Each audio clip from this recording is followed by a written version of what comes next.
सिद्ध कीजिए कि करड़ी में 2 एक अपरिमेय संख्या है। इस प्रश्न को अगर हम समझ लेते हैं तो करड़ी में 2, करड़ी में 3, करड़ी में 5 किसी का भी हम इसी के तरीके से हल दे सकते हैं। सिद्ध कीजिए कि करड़ी में 2 एक अपरिमेय संख्या है। तो हमसे कहा है अपरिमेय संख्या, तो हम इसका उल्टा मान के चलेंगे, इसको हम परिमेय संख्या मान के चलेंगे, यानी विपरीत मान के चलते हैं।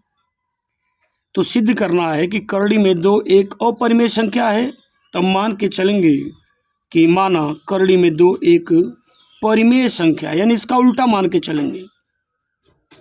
वो अपरिमेय कहा तो इसको हम परिमेय मान के चलेंगे। और कोई भी संख्या जब उसको हम परिमेय मान लेते हैं तो उसको हम a/b के रूप में लिख सकते हैं, यानी करड़ी में 2 को a/b के रूप में हम a/b के रूप में हम लिख सकते हैं।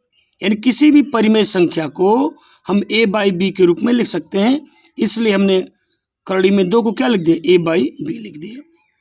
जहाँ a और b सहअभाज्य संख्याएं हैं। सहअभाज्य संख्याएं किसे कहेंगे? ऐसी संख्याएं जिनका उभयनिष्ठ गुणनखंड 1 हो, या कह लीजिए कि जिनका मौसक केवल 1 हो।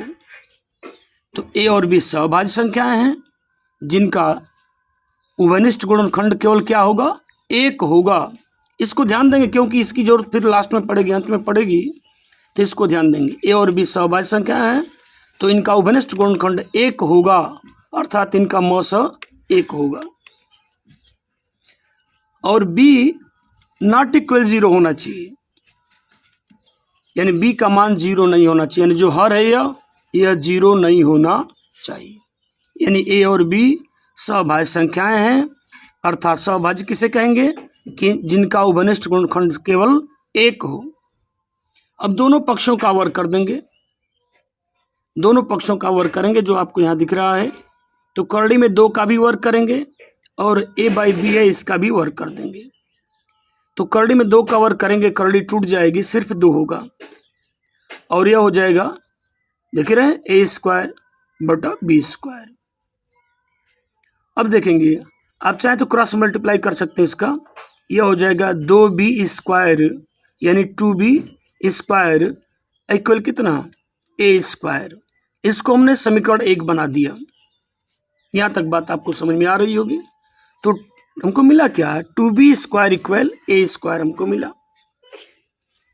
अगर 2 को अपान में भेजें तो 2 कहाँ जाएगा, a² के अपान में जाएगा।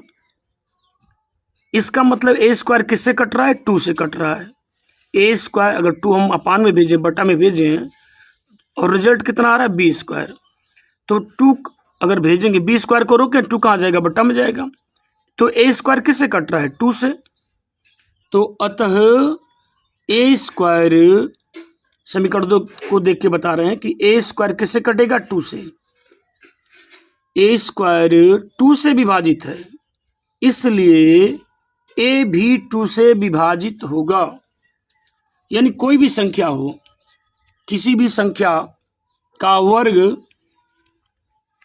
अगर 2 से डिवाइड हो रहा है, किसी भी संख्या का वर्ग 2 से डिवाइड हो रहा है, विभाजित हो रहा है, तो वह संख्या भी 2 से विभाजित होगी।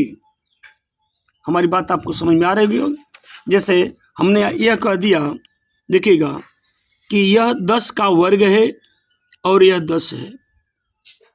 तो अगर किसी संख्या का वर्ग यानी 100 हो जाएगा, यह 100 हो जाएगा। किसी संख्या का वर्ग यानी 10 का वर्ग 100 है। अगर 5 से कट रहा है तो इसका मतलब यह है कि यह 10 भी 5 से डिवाइड होगा। फिर से हमारी बात सुनेंगे। अगर किसी संख्या मान 10 का वर्ग है और यह 10 है, यदि किसी संख्या का वर्ग जैसे 100 है, 5 से कटेगा, तो वह संख्या भी 5 से कटेगी। यानी 100 5 से कट रहा है तो 10 भी 5 से कटेगा, यह शर्त है। अब देखिएगा, बात करें आगे हम। तो अगर a² इसको देख के बता रहे हैं कि 2 कहाँ जाएगा, अपान में जाएगा, तो a² अपान 2 हो जाएगा। इसका मतलब a² 2 से विभाजित हो रहा है, इसलिए a भी 2 से विभाजित होगा, यह शर्त है। सारे अंकों के लिए लागू होता है। अब ये कह रहा है कि मान लीजिए a 2 से विभाजित हुआ। जैसे आप संख्याएं जानते हैं कि a अगर 2 से विभाजित हो रहा है तो कुछ बार जाएगा, जैसे c बार गया। कितने बार गया? c बार। अगर हम इसको थोड़ा समझना चाहें तो कह रहा है कि a बराबर 2c, यानी अभी हमने पढ़ा कि a 2 से डिवाइड हो रहा है, a 2 से डिवाइड हो रहा है। तो अगर a 2 से विभाजित हो रहा है, डिवाइड हो रहा है, तो कितने बार जा रहा है? मान लीजिए c बार जा रहा है। कितने बार जा रहा है? c बार। तो इसको हम क्या लिख सकते हैं? a बराबर 2c लिख सकते हैं। हमने अभी देखा कि a 2 से विभाजित हो रहा है, तो विभाजित होगा तो मान लिया c बार जा रहा है। कोई भी संख्या डिवाइड होगी तो जाएगी ना वह। तो a को 2 से आप डिवाइड करो, कितने बार जा रहा है? 2 बार जा रहा है। इसका मतलब a बराबर क्या हो जाएगा? 2c हो जाएगा। a बराबर 2c। इसलिए यहाँ मान लिया गया कि a बराबर a है। यहाँ a किससे डिवाइड हो रहा है? 2 से डिवाइड हो रहा है। इसका मतलब कितनी बार जाएगा? तो मान लिया c बार जाएगा। तो इसलिए a बराबर क्या हो गया? 2c हो गया।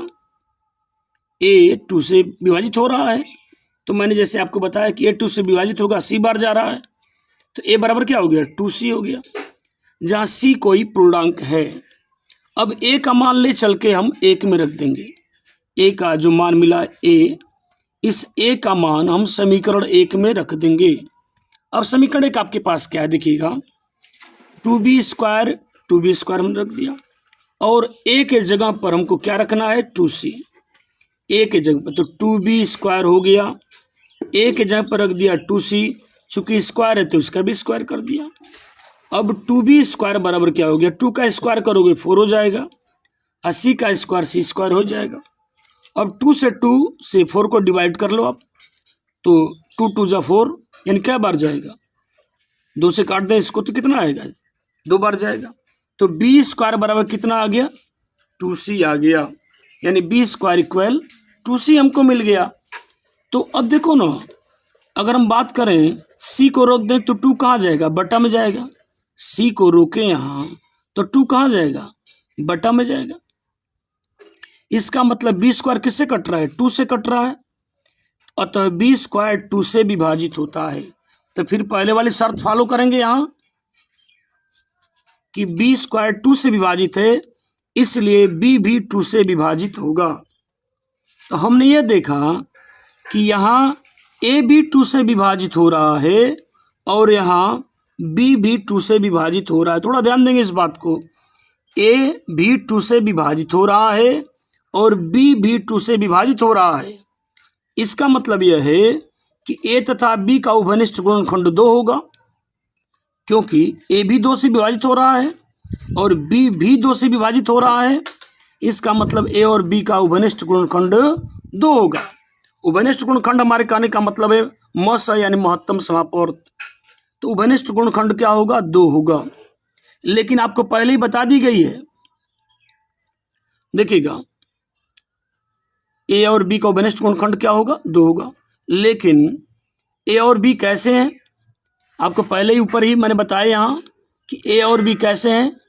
सभाज्य संख्याएं हैं, अर्थात इन दोनों का उभयनिष्ठ गुणनखंड केवल 1 होना चाहिए, 1। लेकिन यहाँ क्या और उभयनिष्ठ गुणनखंड 2 हो रहा है। लेकिन a और b सभाज्य संख्याएं हैं तो इनका उभयनिष्ठ गुणनखंड सिर्फ 1 होना चाहिए। तो हमारी जो कल्पना है, कल्पना हमने किया था, क्या कल्पना किया था? कि माना करड़ी में 2 एक अपरिमेय संख्या है। हमारी कल्पना, माना करड़ी में 2 एक परिमेय संख्या है, यह हमारी कल्पना क्या है? कोई गलत है। क्यों गलत है? क्योंकि उभयनिष्ठ गुणनखंड a और b का 2 आ रहा है, जबकि आना कितना चाहिए? 1 आना चाहिए। इसलिए हमारी जो कल्पना है, जो कल्पना हमने किया है, क्या कल्पना किया है?